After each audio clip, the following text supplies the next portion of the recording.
somebody made a mistake and they didn't realize ma-affect yung life ng ibang tao na ganun. Because financially, na-wipe out yung savings talaga. Of course. Yan yung big crime dyan eh. Kasama ka sa accused, ngayon kailangan gumastos ka to prove your innocence. Biglang labasan ng mga pulis. Akala ko mga artista na mga talent eh. Parang eksena. Oo, parang gumawa sila ng eksena. Then na-realize ko, hindi Mr. Buong binabanggit nila, Ricardo Cepeda. And then pinakita ng warrant. Kaya ako renash na ganun is para maunahan nila yung nauna nakapwesto yung isang grupo sa loob, sa venue. So itong isang group nag-abang sa labas para bago ako mapasok, silang nauna. Saka hawak agad.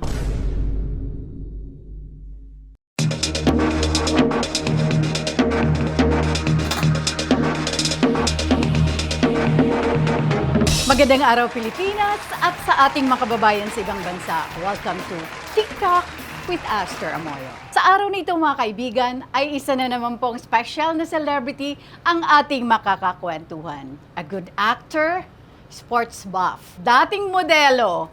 Mga kaibigan, let's all welcome Ricardo Cepeda. Hello, Aster.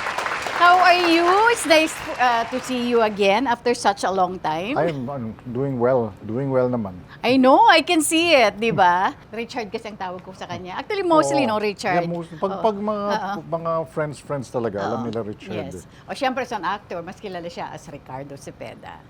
How have you been? Anong pinagkakaabalahan mo lately? Right now, we're starting yung mga online presence lang, yung mga pati yung live selling, yung mga ganoon. At the same time, fitness related pa rin yung pinasukan ko where I'm supplying itong mga protein powder, mga Matagal mo na ginagawa yan eh. I've actually dati parang konti-konti, but now talagang after yung nangyari sa akin the other I was able to find some of these supplements na nakatulong sa knee pain, sa shoulder pain. So right now yan ang finocus ko. Parang let people know na meron nakakatulong eh. Isa ako sa natutuwa nung makita ko ulit na nakalaya ka na. I mean, of course everybody's aware na somehow for almost a year, 11 months na nakulong ka for something na wala kang kasalanan, na wala kang ginawa. Nung maaresto ka, nasa Batang Quiapo ka. Yes, nasa Batang Quiapo ako. And then, in fact, kung saan ako na-arrest, I was at a ribbon cutting. Papasok ako sa ribbon cutting, biglang... Saan ito? Sa Caloocan. Okay. Biglang may mga lumapit sa akin na mga nagsisigaw-sigaw na, pulis kami. Wow. Akala ko gimmick eh. Akala ko gimmick ng Batang Quiapo. Kasi kasama ko sa ribbon cutting na yan, si King Gutierrez. Okay. Who's playing police colonel sa Batang Quiapo. So pag nakikita kami ni King, nagtawagan namin sa isa't isa sa character name. So siya si Colonel Suarez, ako si Mr. Wu. So sabay kami dun sa ribbon cutting dapat. So si King, dahil may knee pain siya, ayaw niya pumasok mag-isa kasi maghihintay na matagal. So gusto niya pagdating ko, sabay kami. So pagdating ko sa venue, lumabas siya sa kotse niya, para palapit ako, sabi niya, "Oh, Mr. Wu." Sabi ko, "Oy, Colonel Suarez." Biglang labasan ng mga pulis. Akala ko mga artista na mga talent eh. Parang eksena. Oo, parang gumawa sila ng eksena para lang sa... Then na-realize ko, hindi Mr. Wu ang binabanggit nila, Ricardo Cepeda. And then pinakita ng warrant talagang. Nung nabasa ko yung warrant, sabi ko, bakit kasama ako dito? Because aware ako na there was a case against these certain people. Biglang, bakit ako kasama? But sa warrant nyo, kasama ako. At ang daming mga pangalan nakalagay eh. There were parang 12 to 14 names na nandun. Sabi ko, ang dami kaming dapat hindi nandito. Sabi ng pulis sa akin, sila lang, warrant serving lang sila. Implement lang sila. Wala silang about kung sino-sino nandyan. So, honestly, nagulat ako because when they were saying, sumama ka na lang na, so we can get out of itong mga camera for your privacy. Sabi nila, para sa privacy mo rin kasi innocent until proven guilty. Eh, yung spokesperson ng PNP mismo, biglang the next day, sila nag-announce na pinalabas pa yung mugshot. Galing sa kanila. Supposedly privacy. Nagulat ako, sabi ko, tingnan mo itong mga to. Parang looking for headlines. Saka yung pagkabanggit nila. Celebrity ka eh. Yung pagkabanggit Yes. pa, sabi niya, we are announcing that operatives cornered Ricardo Cepeda. Na para bang nagtatago ka. Parang umiiwas, naghabulan kami, kinorner ako. Oo. Actually, papasok pa lang ako na nabila. It was really crazy. Napaka-crazy ang nangyari. We were expecting na any moment now, may magre-realize nagkamali sila. Kasi anyone looking at the complaint affidavit will tell you na hindi dapat ako kasama. Ang daming mga lawyers, mga judges who have seen it and bakit kasama? Wala to. Mistake.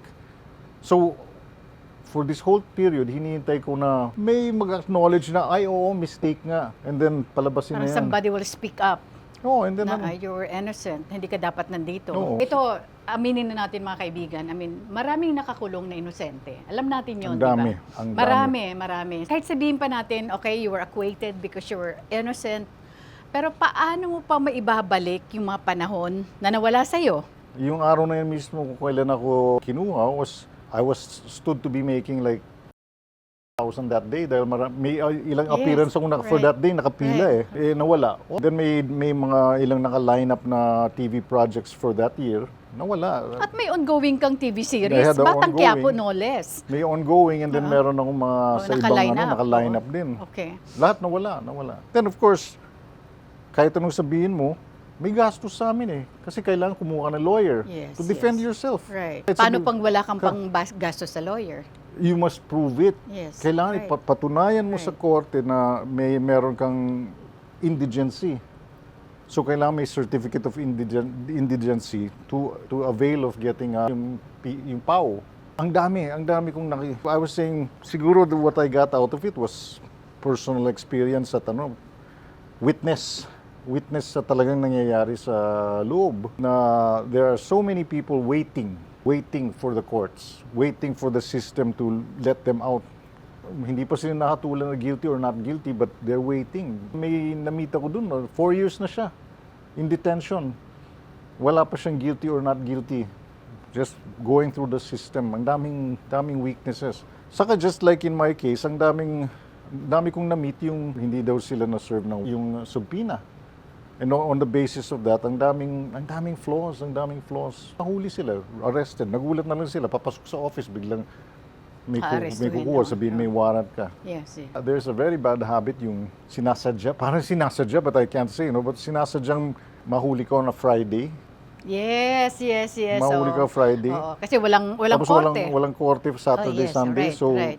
at least, Oo. in the least, stuck ka for the weekend. Right. Sabi mo, ribbon cutting yon, pero inaresto ka even prior to the start ng Hindi pa ako nakapasok So, sa hindi ka pa venue. nakapasok? Nasa labas pa Because from yung kwento ng mga arresting agents from the CIDU, inunahan nila yung isang agency naman, which is the CIDG. Bakit kailangan sila mag-compete? Competing sila. ganun May ba points, yun? may points, Ganun ba yun? may arrest points May glory pa rin yan. May hinahabol na points. Kaya ako rinush na ganun is para maunahan nila yung pala nauna nakapwesto yung isang grupo sa loob, sa venue. So itong isang group nag-abang sa labas para bago ako mapasok, silang nauna. Saka hawak agad, parang save. Oo. Amin So, to. inanuhan ka agad. Tapos they asked me na kung pwedeng sumama na lang para walang malaking Walang gulo. komosyon, oo. So ako naman, feeling ko madali lang maayos to. Nagulat na lang ako na it took that long. You left your car.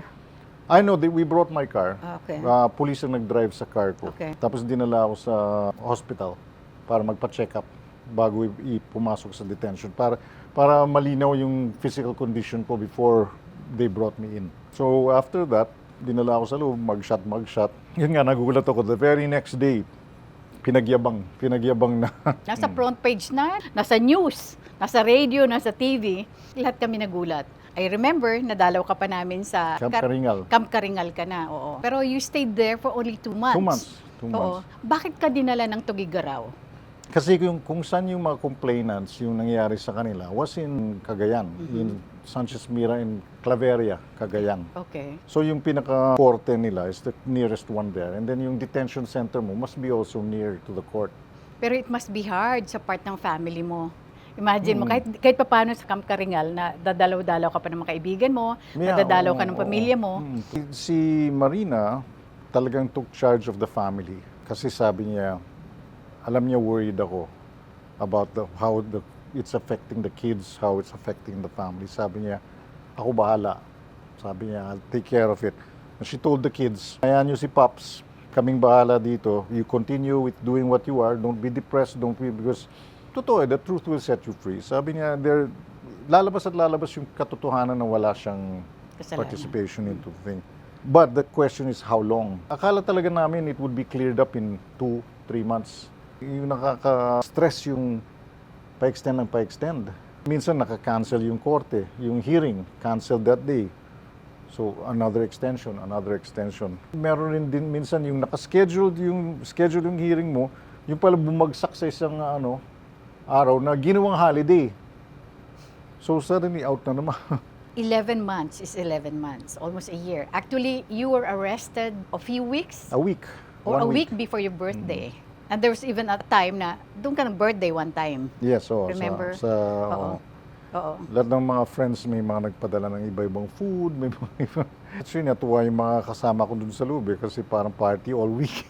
Oo. Alam mo, in fairness to you, ang daming, nung dito ka sa Camp Karingal, mga kaibigan mo pumupunta doon, di ba? Kahit Senator Robin Padilla was there, di ba? Right. Si Coco ba dumalaw sa'yo? No, si Coco, alam ko si Coco is under so much pressure to handle Batang Quiapo. But of course, hindi man siya nandun physically, nagpaabot din siya ng tulong sa'yo, di ba? Yes, no hesitation din. Yes. Si Gardo Versosa dumating na nagbike sila, yung biking group niya. Oh, talaga? Gusto nilang lahat pumasok sana. Sabi ko, bro, hindi ito outing. Oo. Pwede alternate siguro. No, limited ang... Kasi the more people enter, yung mga ibang detainee cannot have their own visitor rin. Kaya limited yung Right. Sila namang mawawala ng pagkakataon. May for security purposes, kailangan may ilan lang pwede pumasok eh. Nagulat din ako si Jeffrey Santos, biglang dumating. Si Jeffrey, alam niya ito, parang nakapambahay pa eh. Hinatid niya ang anak niya sa school, tapos dumaan sa akin. So ang Jeffrey Santos, nakasando pa, Sabi ko, mas mukha kang detainee kaysa sa akin, bro. Doon mo makikita talaga yung mga taong totoo sa'yo. At masasabi mo talagang totoong kaibigan mo. Totoo yan. I mean, parang cliche pakinggan. But Okay. that's when you realize those who are really, really there na maraming hindi mo expected. Meron din yung expected mo, hindi naman nangyari. Yes, totoo. Ano ang mga natutunan mo doon sa 11 months? Kasi syempre, alam natin, sabi ko, makulong ka lang ng isang taon o isang buwan, ano na yun eh. Traumatic na yun sa part mo, di ba? How much more yung 11 months? One of the things I was thankful for is, di ba, nung araw pa pinasok ako ng dad ko sa PMA. Doon pa lang na-experience mo Your dad was a general, di ba? Yes, oo. General. Military. He's a PMA also. Right. So, nung pumasok ako sa PMA, naka-encounter na ako yung being away from home, being among strangers, iba-ibang personality, being in really tough situations, yung nasa beast barracks kami, yung training ng nakatulong ng malaki. And then faith, it sounds cliche, but faith that alam mo may plano eh. There's something about this may plano si Lord. And one of the things nakita ko is to be a witness eh. Makita ko yung sitwasyon ng mga ibang tao na hindi alam ng iba na nandito itong taong to dahil hindi naman sila artista, hindi naman sila so ang daming nakukulong o nadidetain. It has to be made clear there's a difference between detention and yung conviction. Right. Diba? Hindi porket nasa loob ka, ibig sabihin guilty. Oo.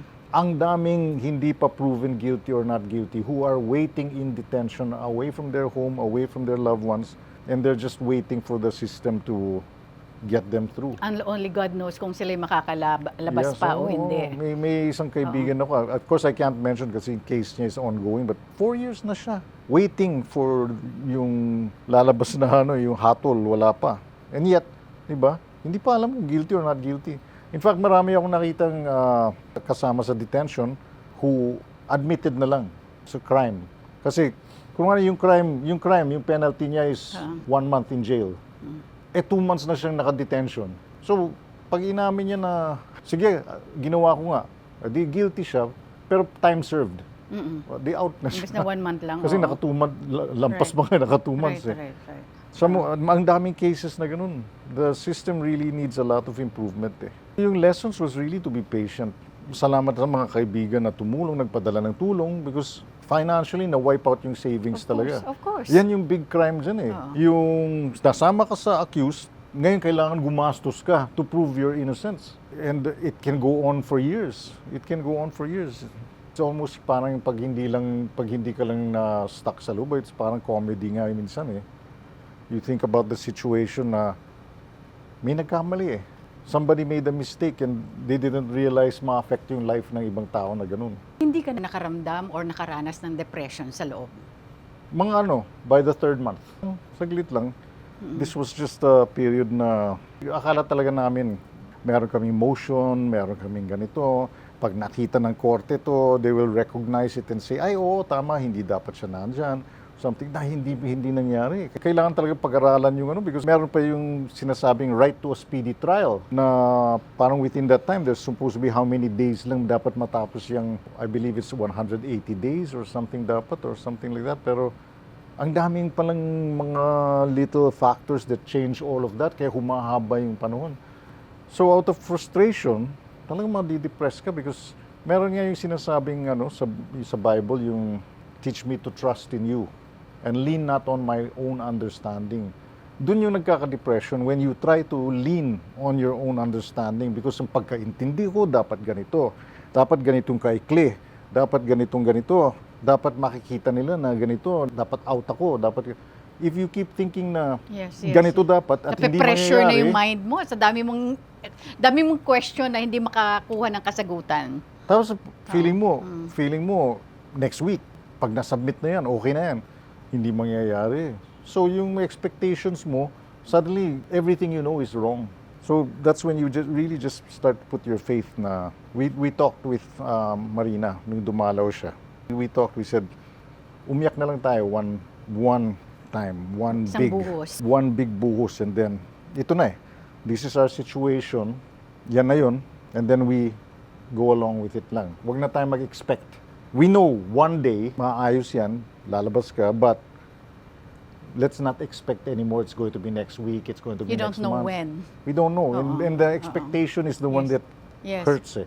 Paano ito na-handle ni Marina? It must be so hard on her part. I know it was really hard for her. She was trying to keep a brave face. Pero dinig ko sa boses niya minsan eh. Meron time naman that you're allowed to have conversations eh. May call center naman dun sa detention eh. Yeah. So, narinig mo sa voice, although ayaw niya ipahalata. Narinig mo may nag-challenge. Halos nag-break, oo. Yung malaking bagay kasi si Marina, nag-master siya sa psychology. So, alam niya yung mga laro ng utak and everything. So, she was able to manage. Minsan kahit pa, pag sa'yo na nangyari. Oo. Alam niya kasi that my strength is coming from their situation eh. If they're not struggling or they're not suffering, then mas kaya ko. Sinabi nga niya sa mga bata, don't worry about dad. Si Pops is fine. Akong bahala. She was able to visit me several times. In Tugigaraw? Tugigaraw. Hindi muna siya tumanggap na mataping. Wow. Pati yun. But she kept busy sa TikTok. Oo, yes. She kept busy. Yan ang nakatulong eh. Pag idle yung utak mo. What about the kids? Lalo na sina Sam. The kids, they took our word. They took her word na not to worry, na kaya. Kaya ni Pops yan, kaya ni Dad. They took it at that, and yung waiting na lang nila is that when we tell you, ito na, lalabas na. That's the time you think about it. But otherwise, focus on your own life. Don't let this bring you down because walang magagawa eh. You can either spend that whole time crying, anguishing every day, or you can do something productive. You're still going to be there for that time. So why make yourself suffer when there's nothing you can do about it? Alam nila nung lalabas ka na? Yes. When we had applied for bail, alam nila there was a window more or less kung kailan mangyayari. We just didn't expect really the bail process to take so long as well eh. And I just want to point it out, some lawyers where they turn the crime into syndicated estafa para mas mabigat. So marami silang sinasamang pangalan to fulfill the requirement of what should have been some people facing an estafa case. Nagdagdag ng mga pangalan para maging syndicated to form a syndicate. Para madaming accused, mas serious yung case, mas may chance na itutuloy sa korte. Kaya maraming ganyan, yung nagdadagdag silang pangalan eh. For the benefit ng ating mga viewers, okay, syndicated estafa, bakit ito ang ikinaso sa'yo? Para at least aware sila. At bakit ka nakulong? Well, kasi yung sa syndicated estafa kasi is already non-bailable eh. Yeah, I know. It's That's non-bailable, not so available. you cannot file for bail. Oo.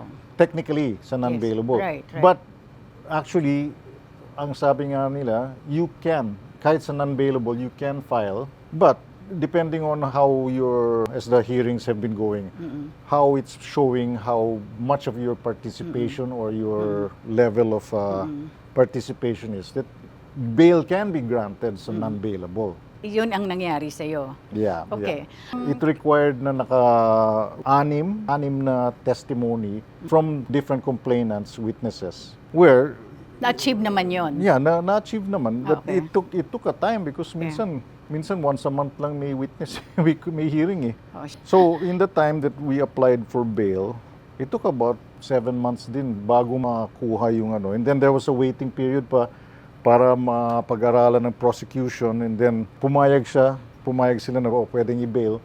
Then the judge also had to study it also. May period of how many days rin. Kaya humaba ng ganun eh. So in other words, nag-file ka ng bail, but you are not totally off the hook.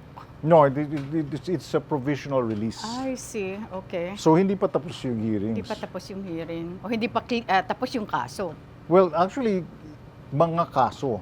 Because what was done para maging mabigat was kumuha sila ng they tried to find as many complainants, naging 40 plus na complainants. Lahat ng nag-appear sa court, lahat sila sinasabi nila na never kami nag-usap, they never met me Wala in kang person. connection. Wala kaming face-to-face.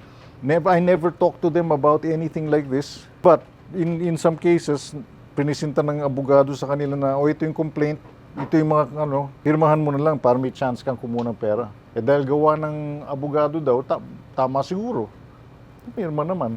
That's the sana that I would like to point out is that not a light thing lang to file a case because maraming tao, their lives can be ruined by your ignorance or your naivety.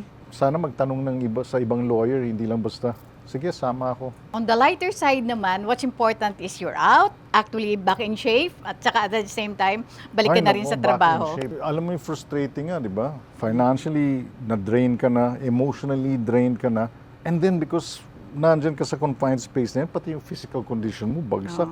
Diba? When I got back sa Metro Manila, meron na akong lower back pain, almost sciatica na, knee pains, frozen shoulder, na I had to, dahil dating fitness instructor ko, I had to work it out to get it fixed. Parang feeling mo, pati katawan mo, nag-betray sa'yo eh. Right. Kasi, di ba, hindi ka pwede yung jogging lang na. Yeah.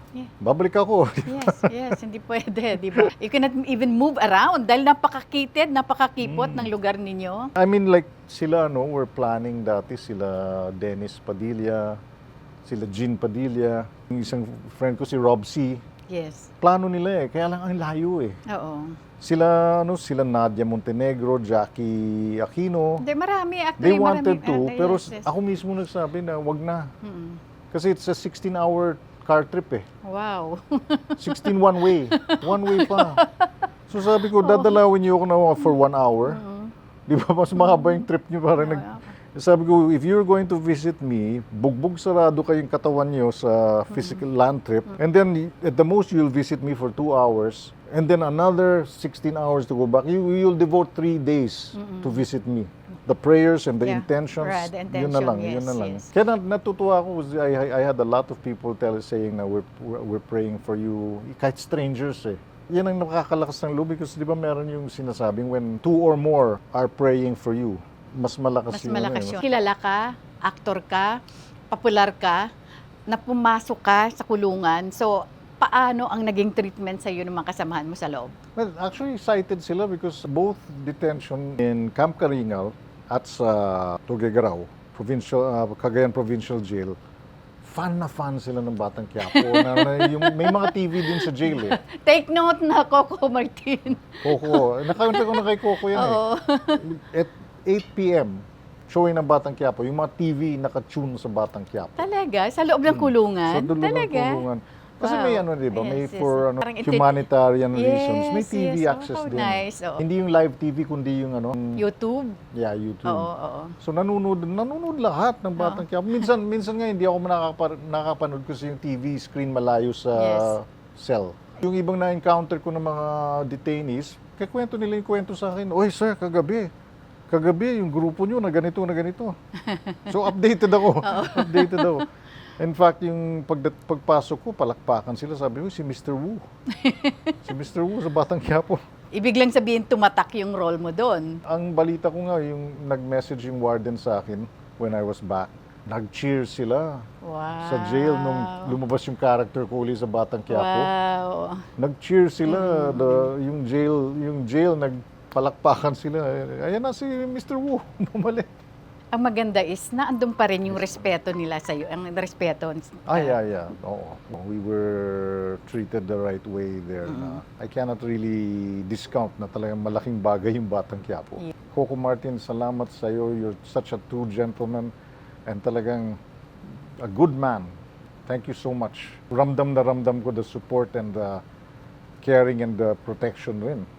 Thank you so much, Coco Martin. Alam niyo mga kaibigan, si Richard kasi, he has a good heart. Luckily for me also, kaibigan ko ang kanyang ex-wife na si Snooki. At mahal ko rin ang kanyang present partner na si Marina. Gusto ko lang itanong sa iyo, Richard, nung nasa loob ka ng detention, nakatanggap ka ba ng tawag or text sa iyong ex-wife na si Snooki? Alam ko ng message siya nung nasa Karingal pa. Parang sabi niya, alam kong, something like that, alam kong innocent ka or something, we're praying for you. Ganun lang. Parang like all the other friends. Like all the other friends that they're praying also. That they're offering their support and all. Alam mo, natutuwa lang ako sa iyo, Richard, is yung mga anak nyo.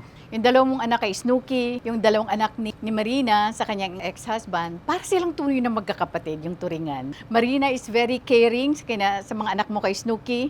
Ganon din ikaw sa mga anak ni Marina. Paano nyo ito ginawa? Actually, nagkataon lang eh. I think it's maybe the way we raised them, yung personalities nila nag-gel lang eh. Para lang talaga silang magkapatid eh. Yes. I think nakatulong rin that I raised the girls to be a little more boyish. Because, di ba, nag-hands-on ako with the girls eh. Yeah, right. So, my girls were playing video games. They were into certain sports. The boys also, ganun ang hilig din nila.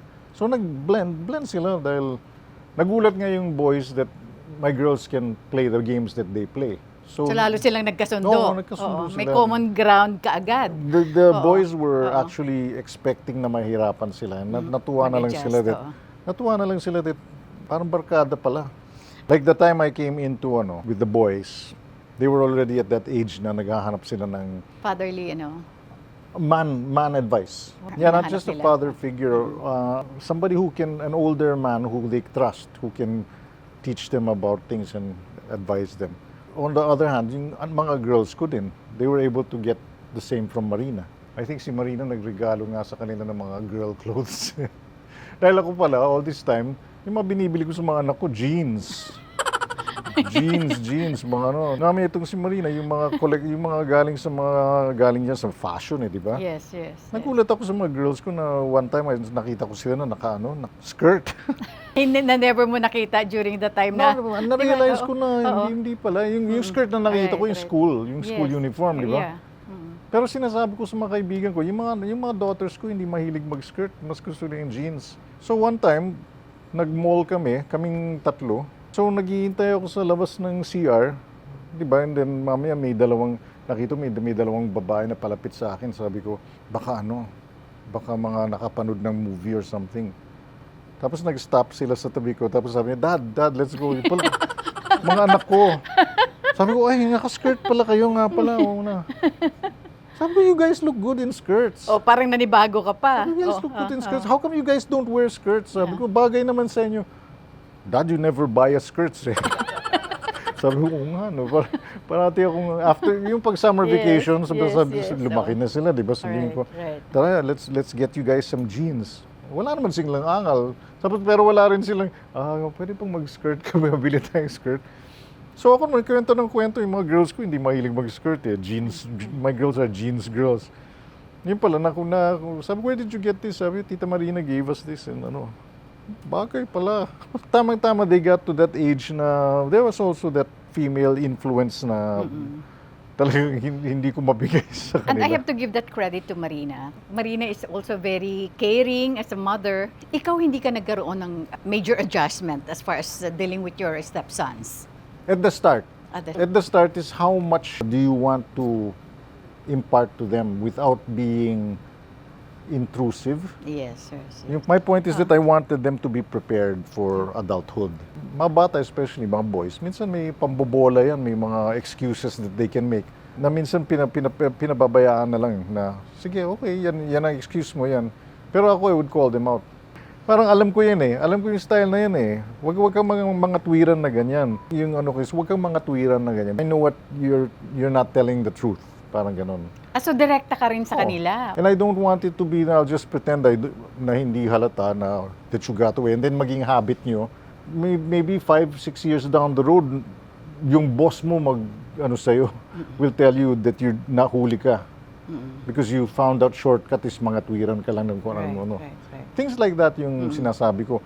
Dapat ganitong behavior mo, dapat ganito ka. I think there was a time nagreklamo pa, sabi, why is he talking like that? He's not our father. Natural yun. Oo, natural Sabi ko, yan. it's not a father thing, it's an adult thing. Me as a adult man, I'm telling you, that won't fly in the real world. Sabi ko, I'm telling you now, at this young age, and hindi mo mag-get. You will be upset with me, but when it happens to you, when this same thing happens, you realize, tama pala sinabi ni Pops. Tama pala, ito pala yung sinabi ni Pops. He was right pala. And then hindi ka magugulat, ba't hindi ako sinabihan? And in fairness to them, nung aresto ka, yung mga stepsons mo talagang they fought for you.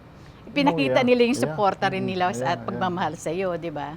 So, nakakataba ng puso yun, di ba? Alam ko, yung love story niyo ni Marina, I know, matagal na kayong magkakilala even before you met Snooki. Yeah, way before show business. Right. Kwentuhan mo naman kami ng konti. I met her in 1986. Pareho ka pa, estudyante ka pa nun? Yeah, working student ako. Okay. I was to help pay yung tuition ko, nasa gym instructor ako. And then, from the fitness instructor, may mga kliyente ako na fashion designer, nakapasok na ako sa modeling. So, may income ako sa modeling, may income ako sa gym, so pambayad ng tuition fee. Across the road, may karinderya, which is operated by a family na yung tatay is a seaman, so yung mag-ina are making extra money by offering lunch. So kami naman sa gym, tinuturo namin na if you want to have lunch, doon kayo dyan sa So friends namin sila.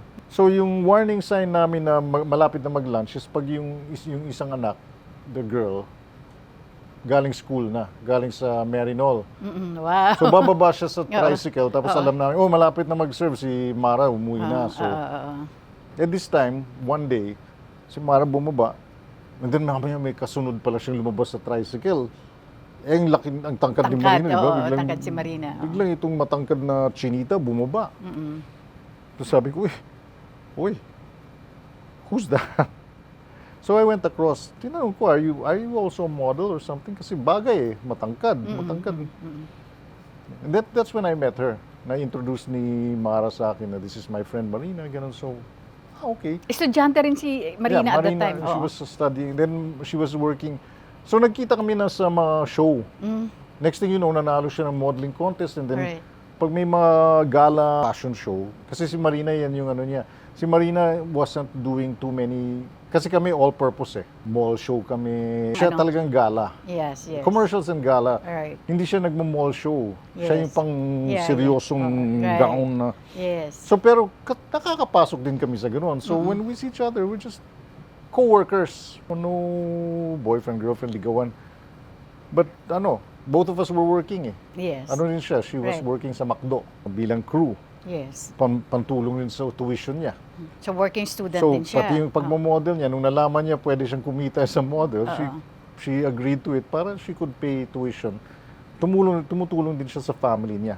Pero at that time, wala pang attraction sa isa't isa, kayong dalawa sa isa't isa. Initially, the first time, napansin ko siya. Yung nakita mo siya Yeah, doon sa tumawid bumababa ako na- sa tricycle. I mean, she caught my attention eh. Okay. But after that, there's no time. There was no time to even dahil busy consider. lang kayo pareho. Pareho kaming ano Dahil kasi. Parehong working students. So, Working kasi Oo. nag-aaral ka pa eh. Oh, yes. So, at that time, yung mga rehearsals pa naman na sa mga, yung mga gala fashion show, kasi sa hotel gagawin. But because maraming nag-event na debut, whatever sa hotel room, nakaka-rehearse lang kami madaling araw kung kailan ba bumakante yung hall. So, yung ginagawa mo doon is you're doing your homework, tapos the next morning pa, di ba, mag-ano kayo, maybe hanggang 4 a.m. eh. Tapos papasok ako sa gym, morning shift ako, 7 a.m. So there was no time to think about mga relationship na ganyan or ligawan-ligawan. 1990 ako pumasok sa showbiz. Okay, 2 years later. Kasi 1989, 1990 yung first movie lumabas. You got married in 1992. Yeah.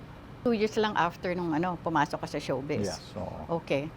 Of course, there was Snooki, tapos nagkaroon kayo ng dalawang beautiful daughters. And then, 25 years later, like what you said, maling nag-cross ang path niyo ni Marina. This time, pareho na kayong... yeah, pareho kaming single na, oo, ilang diba? years na. Then nagkasama kami sa isang serye. Yung, I remember. Ito yung kay Kim Chu. Yes. 2011. My Binondo Girl. My Binondo Girl, right. Bagay na bagay pa man din siya dahil chinita siya eh. Oh, di and ba? then she played the mother of Sian Lim. Oh, yes. Kasi Sian Lim, 6'2". Right. So, kailangan matangkad yung nanay na Matangkad, chinita. Kasi supposed to be yung Chinese mother niya. Right. From mainland China. And ako yung tatay niya na Chinese din from mainland. So, they needed yung magmamatch yung Height. height and chemistry. Right. Kasi yung character ko dun, kontrabida na ang lakas ng dating eh. So, they needed the female na tatapat eh. Parang for 2-3 weeks, naghahanap sila ng magiging nanay ni Sian. She was a new character they added eh. Yung original kasi storyline is meron na akong second wife na si who was played by Glidel Mercado. So my 2 sons were half-brothers, si Sian Lim at si Matteo Guiducelli. But si Glidel had to ask to be taken out of dahil she was 8 months pregnant sa totoong buhay. Sabi niya, pwede bang matanggal na ako kasi 8 months na ako nagpupuyat pa kami. So tinanggal yung character niya. They realized in the story, wala na kaming female character for our side of the family. So naghanap sila. They had a short list and they were asking me, sino ba ditong nakatrabaho mo na yun? Dapat may chemistry eh. Sino bang nakatrabaho mo dito? I said, all of them. By that time, sa tagal ko na nasa showbiz, sabi ko, lahat ng nasa listahan nyo, we've all played spouses na. Teresa Loizaga, Pinky Amador. Ang dami, there was like Lahat nakatrabaho mo na. Nakatrabaho na. Tapos nag-play na kami mag-asawa. Lahat yan, nag-play kami it worked naman. Pero parang ayaw pa rin. And then, Naghahanap pa rin talaga sila ng ibang character. They were parang consideration yung producer, si Deo. The late Deo The Andrenal. late Deo. Si Deo was disapproving kasi sabi niya, dapat ganito yung dating. Si Sian proudly told me one day lang, nagkita kami sa set, sabi niya, Dad, I have a mom na. She's a model. Kilala mo siya, si Marina Benipayo. Okay, sabi, kilala ko siya, yeah. Okay. Kilala ko din. So, tinext ko siya, welcome to My Binondo Girl. Nabaliw itong line producer.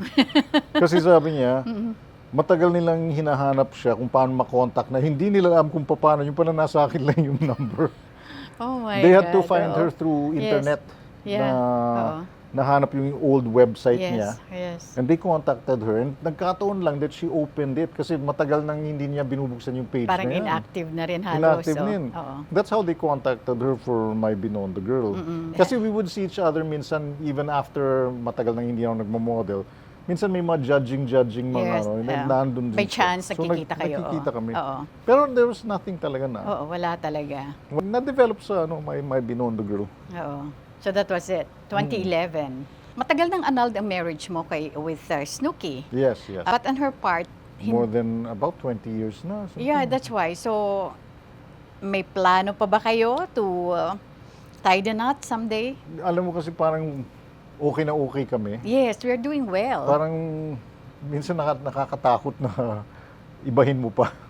But at the same time, we talk about it. But you are considering naman, kahit papano. Yeah. Oo.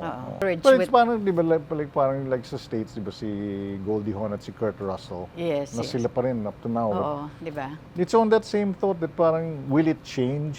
At baka saka na tayo nag-aaway na or something. I don't know. Parang we've gotten so well along for 14 years. In your case, mentally, are you back? I am doing therapy. Oh. Kasi when I got back, akala ko good. But nung nalaman ko kasi nung nandun ako, parang okay. Existing na ako. I'm doing what I can to survive. Malaking bagay yung humor eh. We Oh, can yes. laugh and Oo, everything. yes. But when it became clear na maaaring lalabas na, parang kinakabahan ako. There was this anxiety. Kasi baka mangyari uli. Yung Yes, yes. bawiin sa'yo eh. And you have no control. Just like what happened eh. You expect na you do nothing wrong, you live your life well, and you should be okay, and yet nakulong ka. So now that, so tinanggap ko na naka-detain ako, yan ang buhay ko, detained. But when it came to that magkaka-freedom, provisional liberty, started to kaba. And then when I got back, happy ako. I saw friends, I saw my relatives, I saw my family. And you back to work? Yeah, and then si Coco called me back right away for Right. Batang Oo. Quiapo. So, busy. But yung nangyari parang a month or so, parang PTSD, yung post-traumatic na, nagigising ako remembering the arrest. Yes, yes.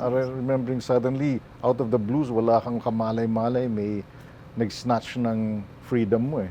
Minsan may So pa yung rin eh. trauma, hindi pa rin talaga totally nawawala sa iyo. I don't think it will ever be gone eh. That things like that can happen. Sabi nga nila, you don't have to deserve it. It can just happen anyway. At unexpectedly. Unexpectedly. May kaibigan akong pastor who we talk regularly to deal with it. I didn't expect it to happen, but meron eh. Right now, I'm focusing on the health level. Yes, that's Kasi the yan most lang important. makontrol mo That's eh. the most important. Oo. That's one of the things you can control is yung Right. condition mo eh. So yan ang fino-focus ko, and then also work, Yes. and then That will help also. Yep. Oo. ang sabi nga nila sa mind, your mind has to be active eh. Busy. Oo. When it's not, talagang, ang sabi nga nila, idle mind is the devil's playground eh. Right. Kung ano-anong mga thoughts, mga Negative fears, thoughts and ang mga na-entertain. Oo. hoping and getting better. Malaking bagay talaga is yung nandyan si Marina. Ayun, yung support system ng Support family. system Yes. is very Yeah, well. right. Right. And di ba, I think talaga nakatulong talaga yung may training siya sa psychology. Yes. And then Oo. sometimes when I'm in certain moods, nagigets niya. She knows what's processing it. Yeah. I can honestly say I'm good. I'm processing, and I just have to count the blessings. Always count the blessings because having been there, you see the situation of so many other people. I started drawing there. Talaga? Well, I used to draw naman, but I bumalik ako sa Pero hindi mo drawing. masyadong nabigyan ng focus yun, yung pagdodraw. No, when I got busy. Yeah. Wala na. Oh. But there I was able to draw So discoveries. images. Okay, aside from drawing, ano pa yung mga ibang ginawa mo na siyempre idol ka dun sa loob eh, and you have to keep yourself, I would talk to people. kahit yung mga kasamahan mo doon, kinakausap mo. Mag-uusap kami and then I would tell them, no. Minsan parang pa ako relationship counselor pa eh. Okay. Kasi some of them would say, hindi ako dinadalaw ng asawa ko. Parang yung relationship namin ganito. So, mag-uusap kami, dapat ganito, dapat ito, dapat ganito. Mamaya next time sabihin niya, uy, sir, may bisita ako yung asawa ko. Ganun. Oo. So it became like that. And sabi, we discussed with Marina is, while we're here, make it positive. Let's try to help other people. If we can't, we talk to them, give them something to think about. Pasalamatan mo na lang siguro sila in general. Yeah, everybody who believed, and then even the total strangers who tumulong din. God bless you all, and talagang your reward will be in heaven because I cannot even figure how I would repay. Malaking bagay knowing that these people were there, and some people I wasn't expecting really were there, and They were total strangers, and I would just really, really appreciate them. Marina, anong mensahe mo sa kanya? Like I said in another thing before, I said, si Marina is my hero. Malaking bagay having gone through this because nandyan siya. I wouldn't have, all my thoughts were always torn at home because I know that she's there taking care of things. Talagang I was able to focus on doing my own thing while I was inside. Yung mga anak mo at syempre mga stepsons mo, na actually hindi na lang stepsons, mga anak mo na rin sila, di ba? So, mensahe mo sa kanila. Well, with the kids, you know, guys, you were my support system. As long as I know that you guys are doing well, talagang it helped me so much na I was so worried about them, but because seeing that strong kayo and seeing that you were doing well, it really helped me also get along. Love you, continue. Kahit papano yung nangyari sa'yo, ay paghuhugutan din ito ng experience or lessons. I'm sure hindi lang ikaw, marami ring katulad mo sa kanila na up to this time, parang hindi rin nila alam kung anong mangyayari sa kanila, anong gusto mong ibahagi sa kanila. Well, para sa mga those who are in a similar situation, those who are still there, masasabi ko lang talaga is the faith and the prayers. Prayers lang, and just believe that there is a reason, there is a purpose, that something's happening, something's along. There's lessons to be learned. At I'm still learning and still praying. I'm praying for everybody out there also as well. Some people have messaged me now, next time you'll be careful. I want to make it clear that, the company that I was representing was a solid business company. May nangyari lang na usapan, na private usapan, Na hindi ka kasama. na hindi kasama yung company, kundi yung individuals who were owners of the company. Kaya may nangyaring ganito. Ang sabi nila, be careful, be careful. The company was a good, sound business eh. I studied it. But I would also say, for those people out there who file, madali mag-file eh. Madali mag-file ng kaso eh. But then you find out later, ay, nakulong pala. Some said that to my attorney. Naawa daw sila dahil nakulong ako eh. And yet, they signed the paper. So, yung payo ko lang eh, don't just say kakasuhan, magpa-file, because maraming repercussions yan. Maraming repercussions that you can say sorry about it later, pero marami kang na-affect. And hindi mo mababawi. At sinirang buhay. Sinirang mong buhay na hindi dapat eh, because take it seriously na when you're considering na magkakaso, magpa-file ng kaso. You get a second opinion, a third opinion, ask your friend na kung may kilalang abogado, wag file lang because it's very easy to file and it's also very easy to put someone in jail. Pero later on, hindi mo mababawi dyan, ganyan-ganyan lang. The damage is done. Let's just try to be kind to each other. Let's just be patient. Especially online, wag na yung mga judgmental na kung ano sinasabi na you don't know what you're talking about. If you can't say something nice, don't say anything at all. Hinay-hinay na lang itong online world natin eh. If you make a comment, hindi mo pwede sabihin, wala, sorry later. Ang dami-dami kong nakikita ngayon sa online na later gusto nilang bawiin na magsusorry. And then may terms silang ginagamit, lesson learned. No, pag the damage is done eh. The damage is done. Minsan hindi mo bababawi sa sorry. Hindi pwedeng sabihin, nag-sorry so okay na. Let's be more careful with what we do and be more patient with each other. Ang sabi nga ng isang kaibigan ko, if it will not make your life better, wag mo nang ilagay kung anong ginagawa. Maraming salamat sa aking personal sponsors, Pandan Asian Cafe. Thank you so much, Alvin, Dennis, and of course, Roland. Ever Belena, Hello Glow, Beauty Derm, Eris Beauty Care, Aficionado by Joel Cruz, Doc Rob's Wellness Supplements, R&A Events Specialist by Richie Ang, Asia Slashes, Desacilla Salon for My Hair and Makeup, Nutritech, maraming salamat, Jos de la Luna, Most View from Japan, Memoy.ph, Silpul Joyce Furnitures, maraming salamat, Charles Solano of Solano Hotel, Colorete Clothing by Bebot Santos, Dr. M. Sevilla of Vine Aesthetics, Shinagawa LASIK and Aesthetic Center, Shinagawa Diagnostic and Preventive Care, Dr. Essentials Aromatherapy, Studio Manila. And with that, Maraming salamat, Richard, for this opportunity. And of course, mga kaibigan, maraming salamat po sa inyong patuloy na pagsubaybay sa TikTok with Aster Amoyo. Huwag niyo pong kakaligtaan mag-subscribe, like, share, and hit the bell icon of TikTok with Aster Amoyo every Friday, 12 noon. Hanggang sa muli, mga kaibigan, dito lamang po sa TikTok with Aster Amoyo. Bye for now, and God bless us all.